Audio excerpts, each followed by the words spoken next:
ready. Hey, I'm ready now. But hey, welcome back everyone to Insane Disappearances. I am your host, of course, and I got another special guest here for another great interview. His name is Jason Mathis, and he has a very telling story to tell.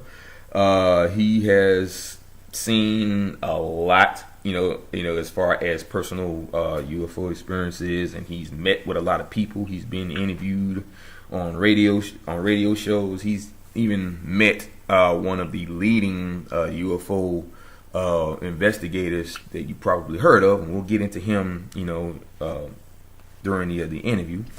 But I just want to welcome you to my channel, and I'm very excited to get a chance to talk to you.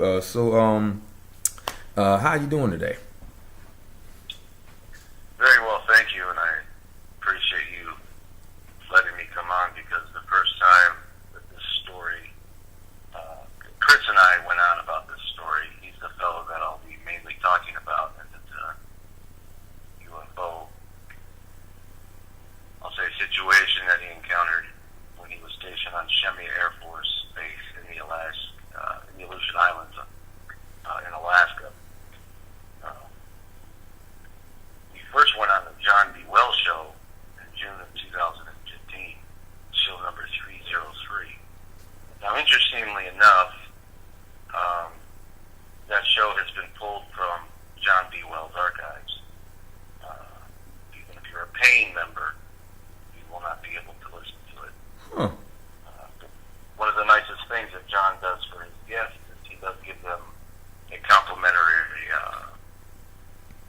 membership.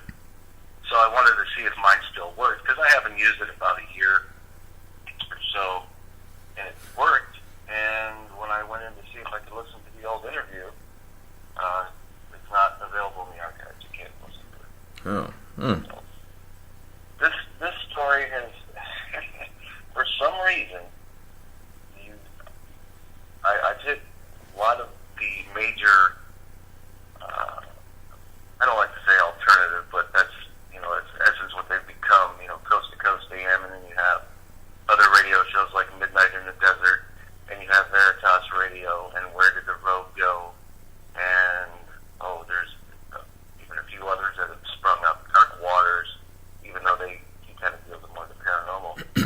But my point being is, contracted many of these shows about this, and either I've heard no word or have been more or less jerked around about it, about being on the air, and show dates keep changing. I've actually recorded one full-on interview that never was aired on another independent podcast. I was going to be the first show, and they never did anything with it. So I'm kind of wondering where that interview went. So what I've noticed, and it's not talked about a lot, when you go to these channels, on YouTube and certain podcasts, is, in my experiences and researching any kind of government conspiracy or government story or paranormal, the agents, I call them agent provocateurs, they're everywhere. They run their channels, they run websites, they're just information gatherers, brick walls, gates, where does the information go? Who do they pass it on to, if anybody? Right. And I'm not going to get into names or anything of my experiences of, who I've come across as certain gatekeepers is what they are. Because certain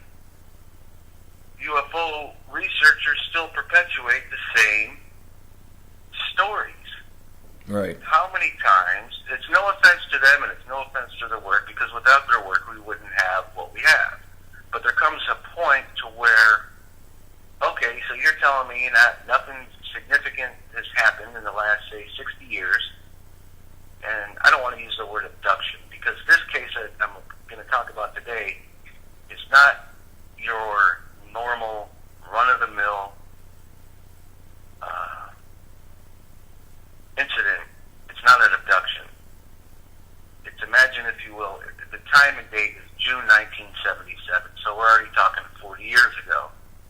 40 years ago, June 77. And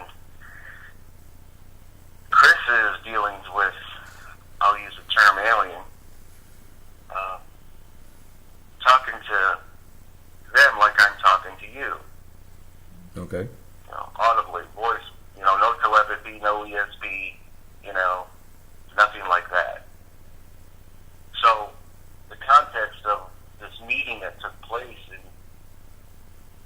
I don't think it was exactly June of 77, but that's when he was first stationed there. So it was sometime during that year. And he had about 20 encounters with, the aliens and their discs, all throughout the year. What was that? Oh, sorry, I got it. Just got an email. No, it's all right. I thought we were getting foghorned already. Oh, no. He's talking. Yeah. Shut the kid up.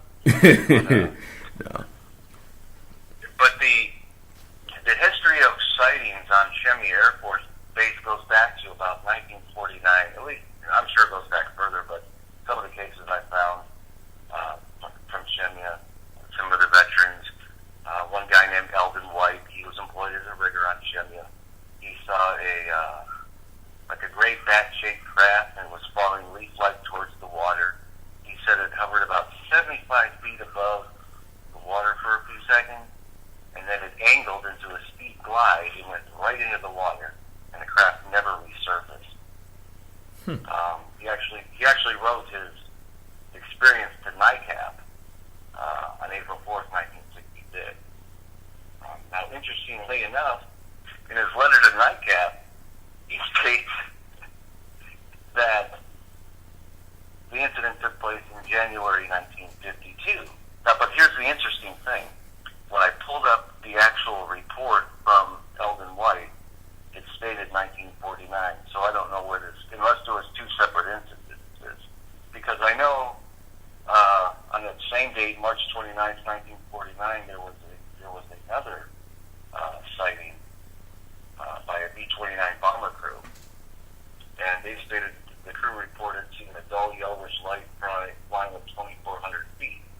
And then on October 23rd, 1966, Shemia's AFS military ground visual off the eastern tip of Shemia, the UFO reportedly changed colors from red to green to white at 2-second intervals. And then it moved in a square pattern for a few seconds one way, and then a few seconds the other way, moved up and down, raised vertically, hovered, and gave off a bright flash similar to a bulb camera, and then took off. So these sightings kind of go back, span over a period of years. But what I've focused on is trying to find Shemia veteran stories from either the late 60s to about the early 80s. And compiling that information and finding that information was a daunting task. I hit Shemia message boards, keyword searches, things like that. And a lot of them, a lot of the links now after 7-8 years are broken because they no longer exist. So I'm glad I was able to get the information while it was possible.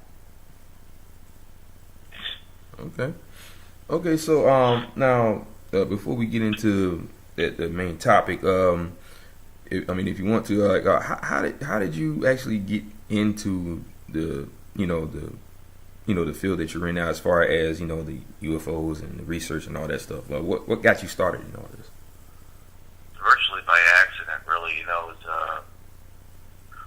As many of us as children, we're Generation X. So when I was a kid, my grandfather used to, he lived in Arizona, retired in Arizona. So when I would go out there and visit when I was a kid, he would always bring out these 2 photos that my aunt took of a UFO. And as the story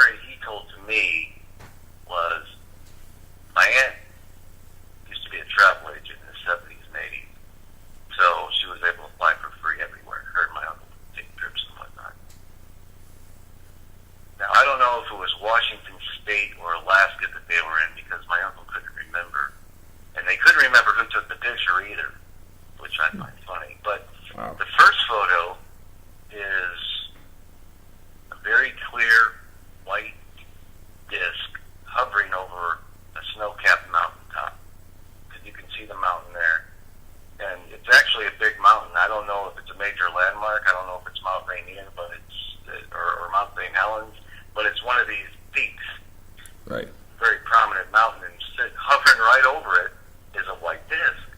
Clear as day, undeniable. Wow. And then the second photo is a white disc, and it's further off in the distance, and you can see the pine trees there in the foreground and background. Well, he had these in his dresser drawer from '77 until I acquired them after his passing in 1994. Well,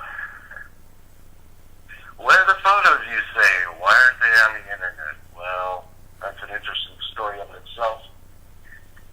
So, in 1997, Stanton Friedman came out with a new book, Top Secret Magic, and I went and I bought it. And I gobbled it up and I read it, and, you know, is the document true? Are they not? Blah, blah, blah, blah. Well, on the back of the book was his phone number. He had put his phone number on the back of the book. So I called him up, not expecting to actually talk to him, and he answered the phone. So I told him of these pictures that I had, told him the story behind it. And at the time I was living in Michigan, and I went back to college, so this was 1998 or so, around October '98. Because he was scheduled to speak at some UFO conference in Romulus in November. So we had planned to meet in person after he did his talk. And I was going to take him the pictures, and he was going to tell me what he thought, and there you go. So on November 13th, 1998, I met Stanton Friedman, and he was very nice.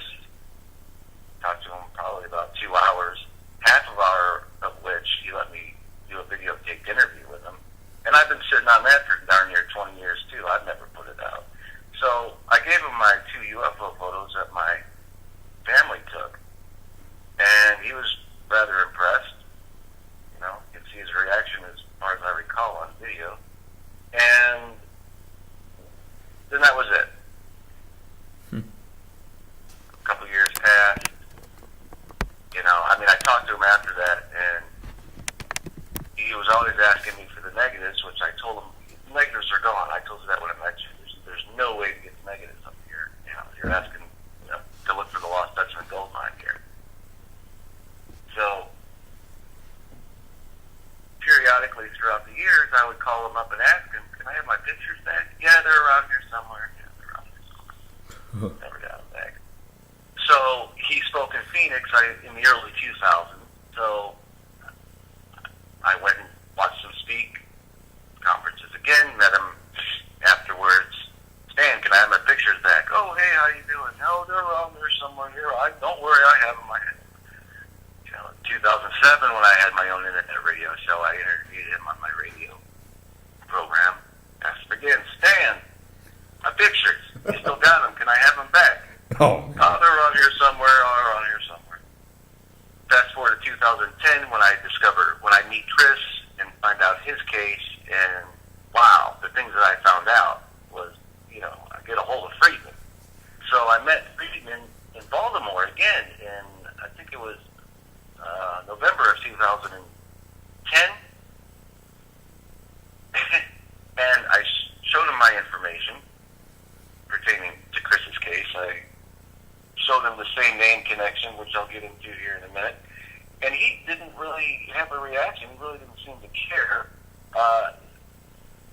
And again, Stan, where's my pictures? It's been almost, you know, come on, we're coming up on 20 years here. You know, it's already been a decade by this time, right? Well, forget it. You know, now it's been almost another decade, and I still don't have my photos back, and they're still somewhere in his files. Whose files are those? His personal files? Are they somewhere else? Why? My question is, why in almost 20 years have you not put out these pictures in any of books that he could have published? My point is, he could have gone public with them. He had my permission. But he's been sitting on them. So you have to wonder, why? And I'm not accusing him of anything at all. But how many times are you going to talk about Roswell or Travis Walton or the Rendlesham Forest case? Right. These cases are all. These cases, we know these cases. And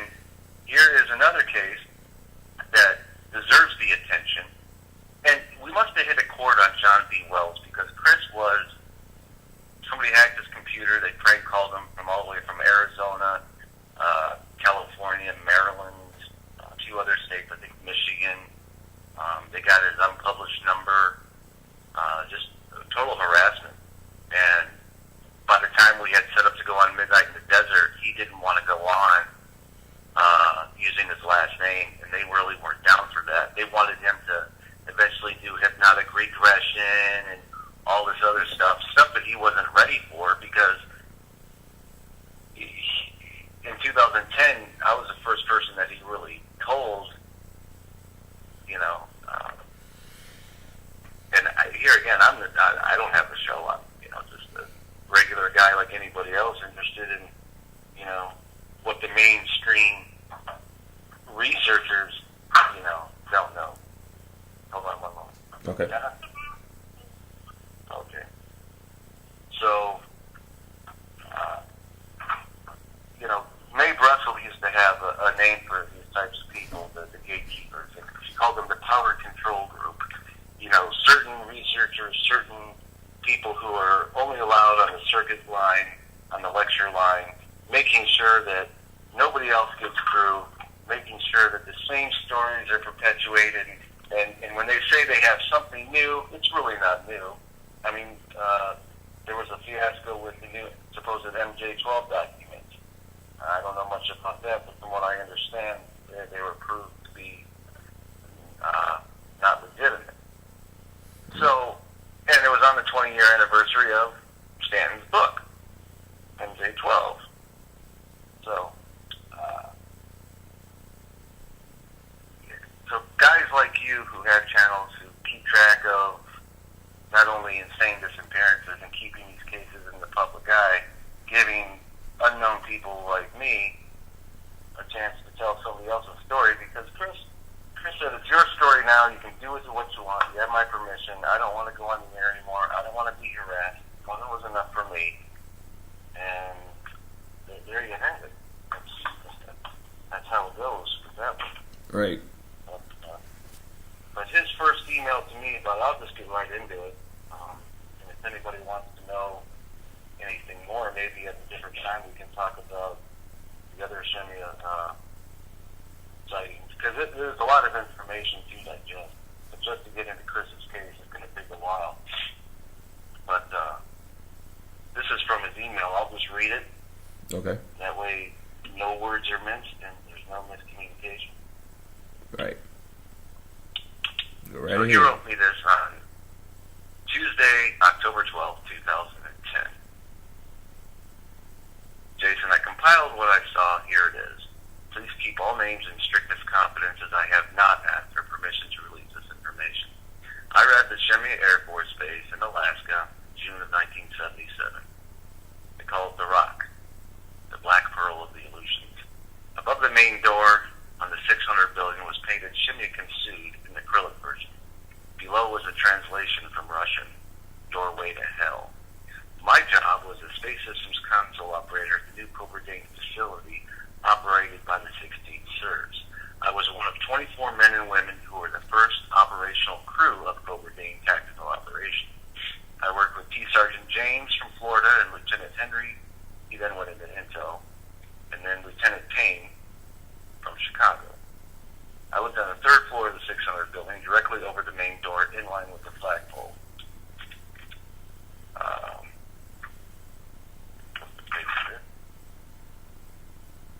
There are no trees on the and the tundra grass gets blown hard against the wind. Fog usually socks the island for days at a time. Fog so thick, light barely penetrates it, and you can't even see past your arm, even with a bright light behind it. And the wind blows from 20 to 80 miles an hour, even in the fog and the snow. There were Quonset huts buried on very top level on the rock, and these were left over from World War II. Now, each main unit had one as a getaway for the guys who worked for them. Cable Hill was where 1,000 or so coaxial cable ran from the top of the cliff to the beach, and it trailed into a trench that went into the Bering Sea. This was on the north side. The ammo dump was to the east, and we would rappel the cable down to the beach frequently. Now, directly on the west end of the island was an old airplane hangar, and the remains of some some shacks from World War II. Also, pallets were scattered along these two runways. This area was at the end of and 200 feet below the main runway for the Cobra aircraft. This was where, during my stay, I saw several hundred flying discs take off and land at various times, usually 2 or 3 at a time. They were ellipsoid disc-shaped craft, smooth chrome surfaces like a mirror. There are no protuberances of any kind. When they landed, they would float on a cushion of air for a few minutes until the static discharged from the hull. Then they settled slowly to the ground. One of my first experiences was with these. I was standing inside the hangar. One craft flew in through the doors. It was about 40 feet in diameter. It was about 20 feet from me. A door opened in the side of it. It was an internal opening, a single door that opened to the left. To the right of the door in chrome lettering that looked bead blasted were block letters USAF. When the craft settled onto the ground, a being about 5 feet tall emerged. He was sickly pale. He had an appearance similar to the grays you see in sci-fi movies, only he was not gray, nor were any of the 20 or so I saw that year. They were just like pale, sickly white people that never got into the sunlight, with lizard-like skin. They had scales on their skin. They all stink like rotten meat. I don't think their heads are much bigger than ours, but their bodies are so small that it looks like their heads are twice the size. They do have tiny jaws and large eyes.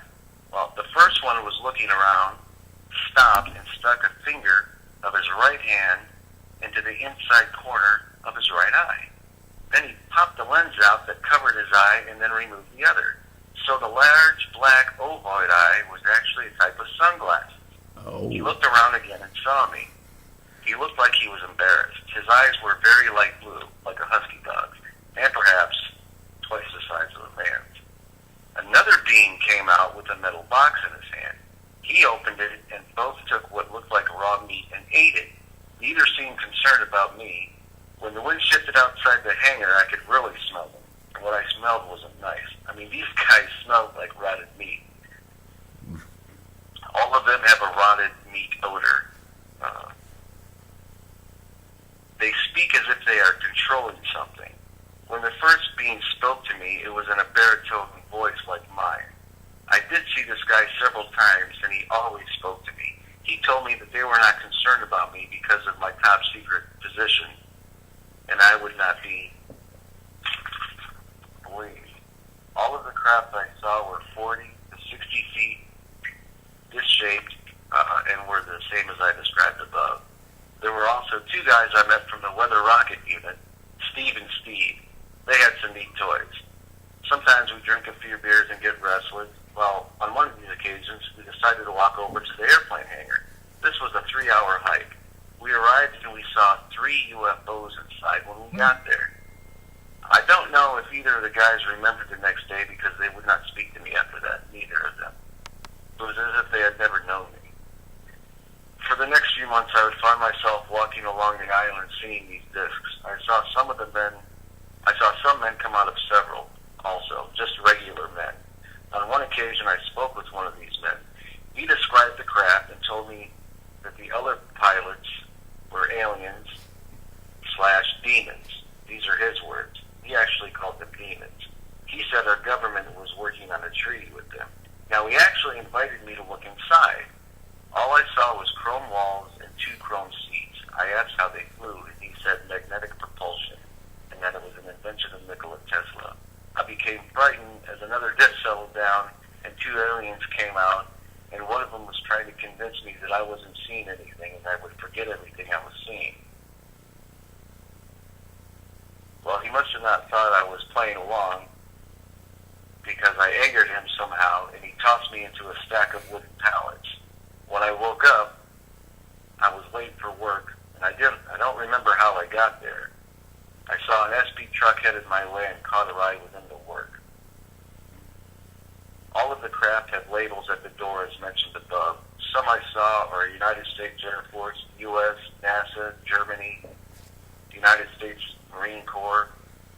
All letters are 3 feet. I can't tell if he said 3 feet or 3 inches. He didn't specify in height, and appeared as bead-blasted polished chrome as part of the outer surface at eye level when the craft is sitting on the ground. All the craft are polished chrome in appearance, and there are no lights on or emitted from them. There is nothing protruding anywhere on any of them. They are all made here on Earth. There are no aliens. Some are flown by demons, some by men, all use magnetic propulsion that creates a magnetic envelope around the craft, and the direction of travel is toward the positive polarity. They are totally silent as they move and hover. The brightness of them in flight is due to friction on the outer side of the flight envelope. Occupants of the craft only feel like they are sitting still and have full visual control that is instantaneous to the movement of the control which is built into each seat, of which there are two inside. So that's his first email. So when I asked him about the terminology about, demons, aliens, and he said with his conversation with Baritone, he said, we're demons. He said, we don't like the term alien. And he says, but you're physical beings. He said, yes, I know, but we're demons. He said, you people call us alien. Your government calls us aliens. But we are what we are. Okay. I never... Wow. Well, you hear of others in the UFO community. Oh, they're really demons. But that's the conversation in other emails and other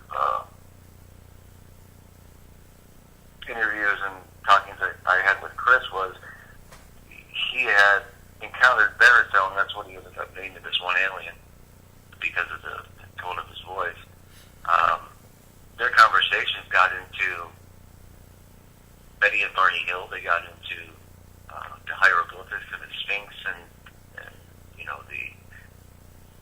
if you look in the hieroglyphics, you see that guy in a little rocket ship taking off. They talked about that. Oh, yeah. Basically, Baritone says, look, the schematics for these ships are here, but your archaeologists and your scientists hide them from you people, and you people are stupid. And he was making fun of humans, basically. And I think that's probably why some people don't like the story, because it's not your typical alien encounter. Right. You have an airman who has top secret clearance in the United States Air Force who meets not only human pilots of the discs. See, that's another thing that I find very funny, that, whoa, not only do you have non-human entities flying these things, you have real humans flying them. So, both. And I did ask Chris, I said, well, what was his job? What was Baritone's job? Did you ask him what his function was? And he said, yeah, and all he told me was an airman, and I have my orders like you. I'm like, oh, that tells us a whole hell of a lie. He's like, but that's how he was. He says, sometimes. He says, he told me all sorts of stuff that I won't even tell you, because he told me that they like to torture humans. When they abduct humans, they like to use the bigger craft because it holds the instruments and the materials to do what they do. He says when humans, and this is Baritone explaining this to Chris, when humans are scared, they emit a pulse or a frequency. Now, we've all heard of this, I'm sure, they get high off our energy, or they suck our energy vampires. Yeah. You've heard the term. But Baritone explained it is that it's a drug to them. And that they cannot experience emotion. They have no emotion. Right.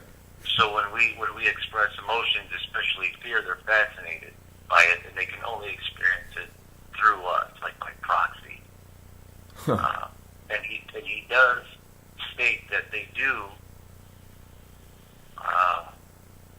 implant false memories, even by, I guess you would call them, suggestions, because the way Baritone explained it to Chris was, he said, your human minds are so fragile, we can tell you anything and you'll believe it.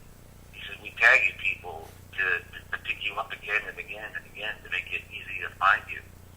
So when you hear of other cases of, I've been abducted multiple times, and some people may roll their eyes at that, but there is some kind of credence to it, I would suppose, if what Baritone is saying is true, that they, make it to where they can find their victims over and over again.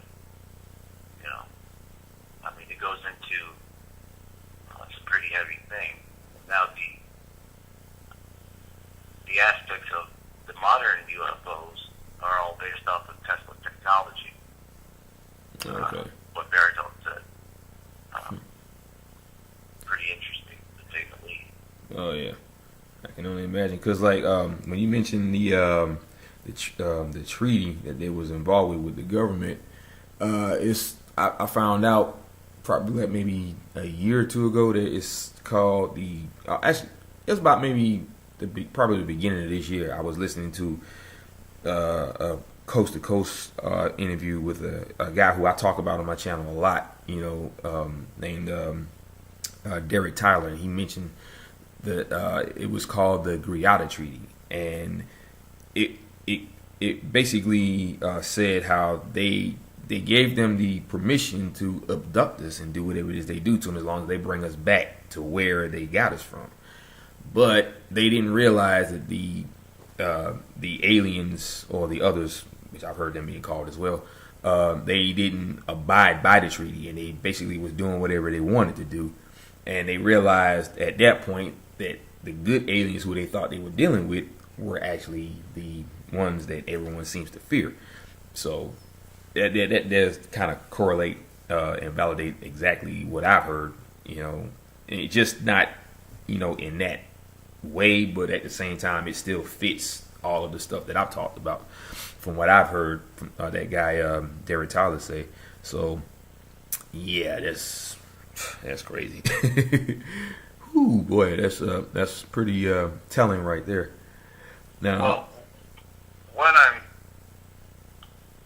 I'm not saying I'm saying that Shemya, this particular case, everything that happens on Shemya, he could even from the sightings from 49 to Chris's encounter, all these are just bits and pieces of the puzzle. right. So you have one encounter, and it correlates with, tagging and tracking of victims. I don't like to put it like that, but let's just say that's what they do. They tag and track. Right. But on a bigger picture, this is a loose. I've been thinking about it and reading.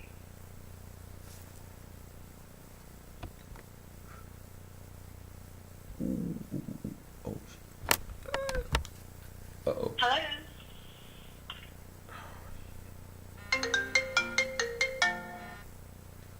Oh, sorry about that, man. No, I think did I get cut off or did? I got a call that it was like one of those numbers again, and I was trying to cut it off, but I think I cut you off by accident, so I apologize, man. Please continue. Are we still on? Yeah, we're still on. Yeah, it was just like Okay, a couple of seconds. So Hold on, I'm almost down a little bit. All right. Okay. As I was saying, I've read so much on UFOs it's impossible to go through. But basically, through my reading and research, even from what I could gather upon, and I don't know much about Admiral Byrd's Operation Highjump, and there's a lot of what I read on the surface. There's a lot of speculation about what he saw, and not concrete proof. I mean, there's supposed to be this, lost diary of Admiral Byrd. Well, that's all bunk. It's not real. He never wrote it. Somebody else did. Now, the closest, and this correlates with Shemya, and this, bear with me here, and nobody's really thought of this, and this is something a friend of mine had been talking about for the last few years. And this kind of goes back to, what the Nazis were doing with this kind of technology. It's already been proven they had, Nazi UFOs. They were building those types of things. Whether they flew or not was another matter of speculation, but I think they did. Here's why. So you have the end of World War II. We beat Adolf Hitler and the guys. Well, here comes Admiral Byrd, and the State Department or the government sends Admiral Byrd down there on a mission. I think it was supposed to be 6 or 8 months. Now, Mae Brussel did this research very well, and she did a radio show on it and cited her sources, so I'm pulling a lot from her because it was the only few pieces of information that I could actually find from the words of Byrd himself in regards to what is really down in Alaska and what happened on Operation Highjump. So when he went down there with his planes and his crew, according, and I'm paraphrasing a lot because it's been a while, basically his instruments went nuts on the planes. He said he lost planes, he lost men. Not only was there those kind of problems, he said that there were ships that could fly from pole to pole within a matter of seconds. We were under attack. He said, the Nazis are down here. World War II is not over. Moreover, Antarctica has tundra, like green grass and rolling hills, areas where you could basically plant a farm down there, crystal clear water, fresh water, and these are all from Admiral Birdseyes, and he did this interview in a Chilean press interview back in those days. And Mae Brussel actually reads the interview from the Chilean press on her report about it. So if anybody wants to know get some really good information about the Admiral Byrd and Operation Highjump, they'd have to refer to Mae Brussel's Antarctica Nazi UFO radio show. I think it was April of 1982 she did that. So, but what I think the things are being manufactured down in Antarctica, and why else would Antarctica be so highly guarded? I mean, aside from the natural resources that Admiral Byrd said were down there that would sustain the rest of the planet for quite some time, who wouldn't want to fight over that? Even in interviews you can see on YouTube, he says there's mountains of natural resources. You could walk up to a mountain and chip off the coal, basically. So, I think they're being manufactured down there and flown everywhere else, or used where they're needed, basically. I think that's, the Reader's Digest version do it all. Right. Under the guise of scientific experiments, and let me tell you something else that the UFO community researchers will never talk about, or will never admit. At least I haven't heard anybody admit this. And I'm not saying they're not true researchers, but if you did your due diligence, you would know. You want to know why the reason disclosure will never happen? Why? About UFOs, other than, people say, oh, there's a fake alien invasion, Werner von Braun said this. Yeah, it's true. Well, it's a waiting game. Will they really do it? Well, we'll have to wait and see. But the reason why they will never, ever, hold on, can I see that real quick? Do disclosure is because I got it right here.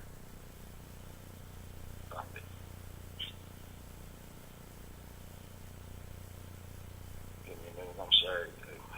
Okay.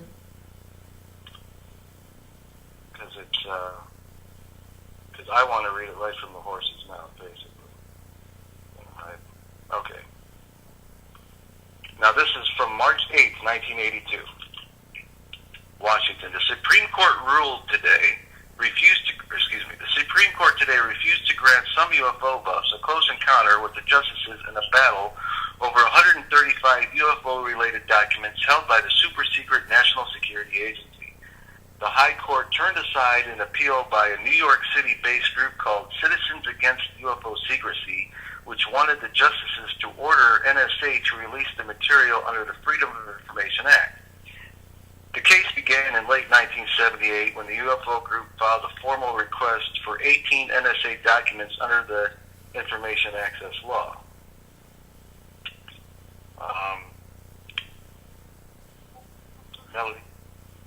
In response, NSA admitted it has 135 UFO-related documents, but again declined to release them. It claims such disclosure would reveal some of its top-secret electronic monitoring and inception techniques. NSA is a Defense Department agency headquartered at Fort Meade, Maryland. One of its main responsibilities is to gather foreign intelligence information by intercepting radio communications sent to or from foreign governments. What foreign governments do not know is which of the vast number of radio communications NSA attempts to intercept, which are intercepted, and of those that are intercepted, which yield to NSA processing methods and techniques, NSA policy. Here's where it's important. NSA urging the federal district court to throw out the case filed one public affidavit and one confidential affidavit that was reviewed in private by Judge Gerard Gessel. Gessel dismissed the case in 1980, declaring release of this material could seriously jeopardize the work of the agency and the security of the United States. The UFO group then took the dispute to the U.S. Court of Appeals in Washington, but that panel affirmed Gessel's decision. Appealing to the Supreme Court, the UFO aficionados argued the district court accepted without question NSA's overbroad claim of exemption from the Information Act. So in 1982, the United States Supreme Court ruled UFOs a matter of national secrecy or national security. This is why we will never have disclosure. One group tried it in the late 70s, as you just heard. They were shot down. Supreme Court said, nope, matter of national security. And it's been like that ever since. And you have these groups out here pushing for disclosure. Well, your groups who are pushing for disclosure, y'all would know that if you did a little bit of digging. You know, it's not that far back in history. So why are you pushing for disclosure when it's a matter of national security and they'll never open the files other than that which they decide to release? See what I'm saying? Right. You're kicking at the pricks. You're kicking at the pricks. Focus your energy somewhere else. I'm not saying what they're doing in the work is for naught. No, that's not what I'm saying at all. There's a lot of good cases out there. There's a lot of people. There's a lot of information. Okay, well, let me ask you this question.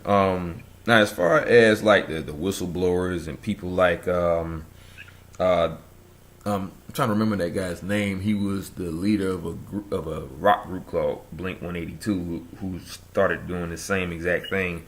And then you have people like Derek Tyler and all the rest of them, who they would call whistleblowers, who work right along with the government and give them certain information to give to the public, but not everything. Like, how would you describe that? I mean, like, because to me, when I first started hearing about that stuff, it sounded like the government was giving us a disclosure, but in small increments. You know, not telling us everything, but telling us incredible information. You know, like the email that you read about how they torture us and they feed off of our energy because it's like a drug. Now, like I said, I've heard that too coming from Derek Tyler. And I also heard that they feed off of our flesh as well. They eat, well, at least they devour the human body, like the reptilian aliens and stuff like that. So what would you call that information that's being fed to us by the whistleblowers? Would you say that that's a smaller portion of, what everybody wants to disclose, or what would you call that? I mean, well, what, them coming out? Just, well, yeah, I mean, I would think. Well, I gauge. Okay, how I gauge Chris's story basically is because, first off, Chris is the kind of guy he doesn't research other cases. He doesn't, of course, everybody's heard about Roswell and things like that. But as far as like keeping up on the community and the latest, he had, no idea. I had to bring him up to speed, in the current world of ufology. I guess I hate that term, but there you go. So I think when he would start telling me conversations that he'd have or experiences that he had, and they correlated with other people's experiences that seemed to be legitimate, I knew he just wasn't regurgitating things that he heard. Because, for instance, this is a great leeway into the same name connection. This is a great example. Okay, so when I first was talking to Chris about all this, I said, well, are you familiar with Stanton Friedman? I said, because I can call him up or email him and tell him about your case, and maybe you two can talk. And he wrote me an email back, and he said, sure, as long as it's not the Stanton Friedman who worked at field training detachment for the CIA at Shemya. I said, excuse me? He said, yeah, there's another guy named Stanton Friedman who works for the CIA. So I quickly emailed him a link to Stanton Friedman's website, and he wrote me back, and he said, no, that's not the same Stanton Friedman. Totally different guy. No. So this would So this would lead into how Stanton Friedman, the UFO researcher, has been accused of being an agent all these years. He's been accused, and when I found, and this is another piece of information that I found out in 2010, that he just shrugged his shoulders off like he didn't care. Now, if you're a prominent researcher and your credentials are good and you've been accused by some in the UFO research community of being an agent, and then here comes, virtually an unknown kid, an unknown kid out of nowhere who, by way of, a guy in the retired Air Force guy, had dealings with a man by the same name who was employed by the CIA, well, that would kind of make me feel vindicated. Well, no wonder people think that. No wonder people think I'm an agent. There really is a guy by the same name of me in the CIA, or at least was, in 1977. And he didn't seem to really care. He kind of chuckles at it. I'm thinking, really? Here you just been, for the last 25 years or so, been accused of being an agent. I find some information through Chris. You've talked to Chris. Chris told you the same thing, and you don't. So when I say his reaction was off, and when I explained this to other people who can give me an audience behind the scenes, wow, that's fascinating. But I've never was able to get it on the air other than John B. Wells. And then, but why? What's the big deal? Clearly, it's not the same man, but the same name. Right. It was a CIA Stanton Friedman. Well, and this is how these people who are on the inside confuse the real researchers, the people who want the truth. Oh, Steve, Stanton Friedman's a CIA agent. Well, let's just say whoever started that rumor knew for a fact that there was a Stanton Friedman CIA guy. Well, he's not exactly lying, but he ain't telling the truth. He's just putting it off on the civilian stand. See how those things start like that? Right. It's almost. I bet you I'm sorry. Go ahead. But I'm just saying. I bet you nobody in a million years could have figured out that little mystery. See, a lot of these newcomers to the UFO field might not know about that. But, back in the 90s and early 2000s and even the late 80s, guys my age, or anybody really, who's been doing the research for over 25 years would know about that little quip of how right. Stanton Friedman, ufologist, was always accused of being an agent. And he even answered it, well, I've only worked for the post office. I was never an agent. Well, true. Never a CIA agent. But you also suppressed some information, too, that I've given you, and you won't look into this case. Because when I've looked up, like General Boswell was the general in command of Shemya Air Force Base. When I looked him up, he was there stationed at the time. Same time frame. A lot of these guys that I had tracked down, some of them died, some of them are still alive. One of the guys wrote a book, I think, about his UFO experience on Shemya. I think his name was Gene Willard. I forget the name of the book, though. I don't have it handy. So I think these guys that, who are famous and have the money and the resources, they might be privy to information. They might just be doing it because they're interested. I can't speak for why his motivation.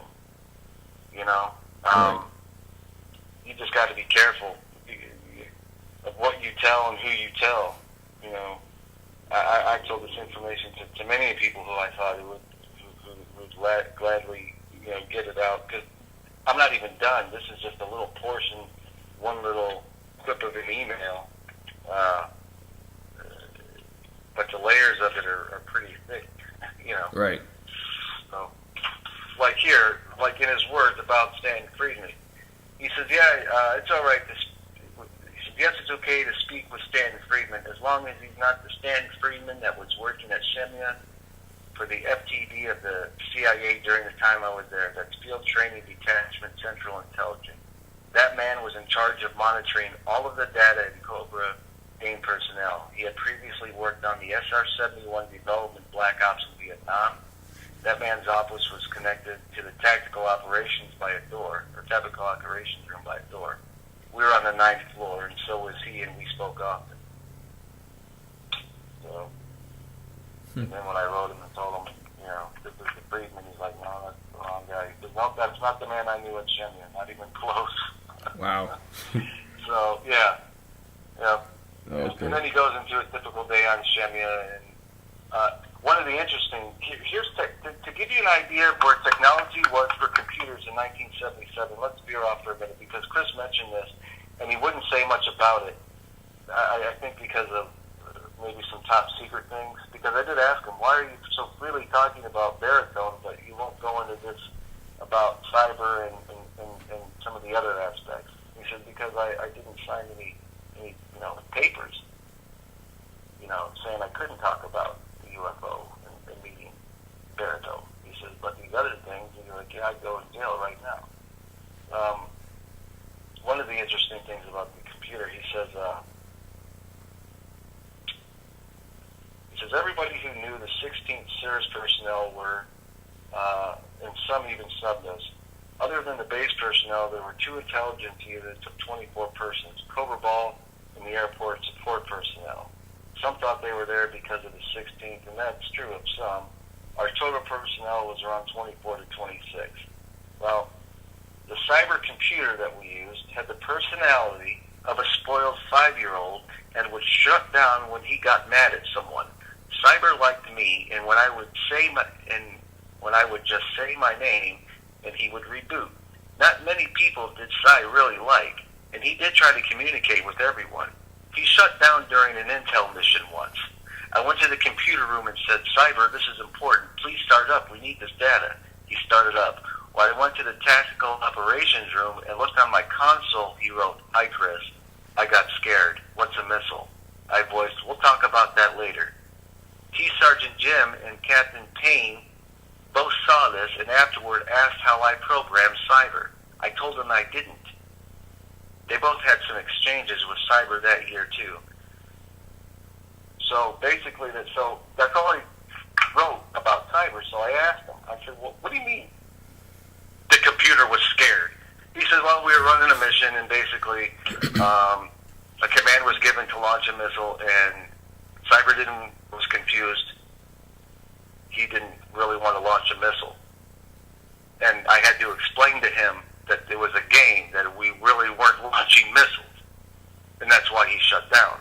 And he said General Boswell, another commander, witnessed that, and then he was taken later to the debriefing room, and he won't tell me anything else about that. But doesn't that sound like artificial intelligence in 1977? Because I asked him, I said, how were you communicating with the computer? He said, with the microphone right on the console. He's like, I could talk right into it, and Cyber would type his responses out on the console on the computer screen. Wow. This is 1977, and now they're just giving us this BS voice technology just now? Yeah. Right. I mean, because I have been, I think it was on an interview I heard on Coast to Coast where they said that and I believe it was Derek Tyler that said that we should have had all of this technology back in the early 50s. But the government, they tend to, want to have that control. So they take that, technology and give us little baby stuff, and we're still in that position now, even though we like in the future, but they have the biggest amount of the technology with the TR-3B ships and all that stuff that can actually travel beyond, the moon and land on asteroids and other stuff, and because I heard a lot of this stuff coming from a guy named Captain Randy Kramer. He was also a guest on Coast to Coast AM, so a lot of people didn't believe his credibility or his credentials by him saying that he was a captain, I think he said in the Navy or whatever. But he, was talking about how he had a 30-year service on Mars and all this stuff. Not saying I believe, not saying that I don't, because there's a lot of things about our technology that the government has that we still don't know about. So the fact that he's saying all this, and it makes you wonder about a lot of things dealing with technology and the government and all this secrecy and everything. So the government alone is basically ahead of our time, but yet they're the only ones that get a chance to experience it. So, hopefully one day that'll happen, but I doubt it. But okay, before I in the interview, I want to get into the last two topics that I wanted to talk about, which would be your the YouTube video about the Phoenix Lights and meeting the MUFON. So so let's well, I did see the original Phoenix Lights in 1997. I lived in Phoenix, and I was coming back with a friend of mine. We were camping out at Seven Springs, way up past Fountain Hills in Arizona. And as I recall, we're coming down Shea Boulevard, and off to the left was this huge thing flying in the sky with lights, and we were driving in a Suzuki Jeep, and Tony says, "What the hell is that thing?" And I looked over and I said, "I don't know, but it's flying too slow to be an airplane." And he yells, "That's an effing UFO." Now that's about all I remember that incident. I don't remember anything more after that,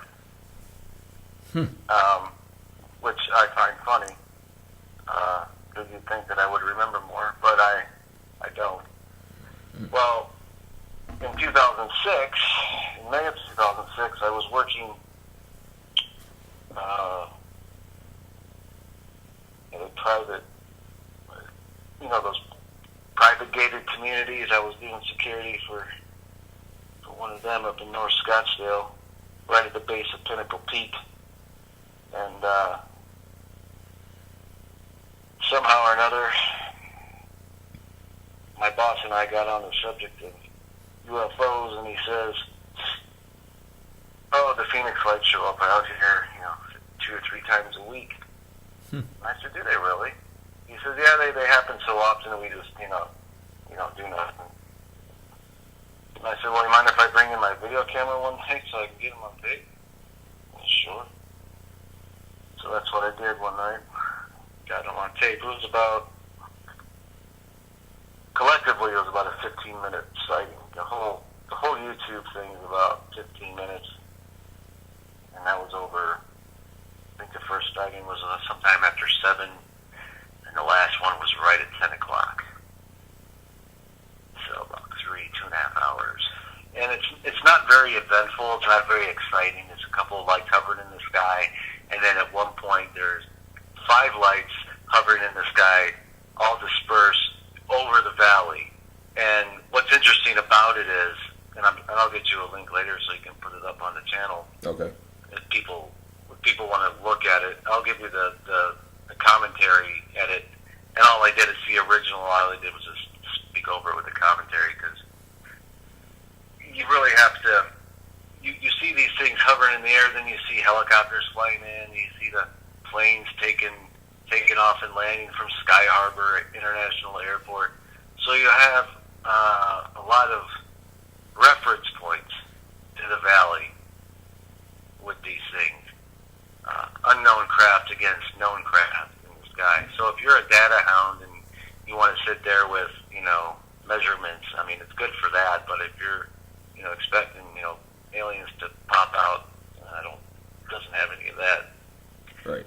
But I thought that was interesting because I did contact MUFON for that, and a lady came to my house, and she looked at the video, and by that time I had transferred a copy of it on VHS. Because I already learned with Stanton Friedman, don't give him the original, you'll never get it back. Right. So she's telling me they're flares, and I said, okay. I said, all right, whatever. If that's what they are, that's what they are. And then she wanted a copy of the tape.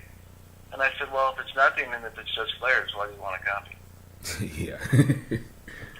Well, just for my record, I'm like, well, you can write it down. Just flares. So I gave her a VHS copy anyway. What the heck? Who cares? You know, just her taking it tells me that, you know, it's not the players. Yeah. Whatever. And that's about it. You know, I saw another one in 2008 coming back from Sedona. And I actually had made a joke with my then girlfriend. I said, "Oh, look, there's a UFO flying around. Look at that thing." It was like an orange light in the sky doing all these zigzag maneuvers. Well, when we got home, saw on the news on Channel 10 in Phoenix, unknown lights in the sky, UFO. You know, I'm like, oh my God. So it's kind of funny. I think that was April or May of 2008. Yeah, that's really kind of weird how, you know, they the way they're depicted on documentaries about MUFON, and like there's this one show that comes on, Destination America, where they had TV shows about them all the time, and they talk about how they went out to someone's house, and they said they had some very telling footage, and they take down the information, and then when they leave, that's when these, you know, men in black show up, and then all of a sudden the footage is gone, you know. But it's just the fact that she didn't act like how they depicted on TV, you know. It was like she was more stodgy than anything, you know, like she was acting more like a secret government agent than she was a MUFON. No, she was dressed business-like. I think it was. Oh, okay. I think it was like a brown business skirt with a brown jacket and a white blouse. I mean, it was very. It wasn't the style for 2006. I tell you that much. Right. You know, and I didn't think of it because I just thought she was, you know, nice classic business attire. You know, why not? But the attitude was just like, here we have another person who thinks they got something, they don't have nothing, but I got to do this because it's my job, and right. You know, and very condescending, very, you know, like, you don't know nothing.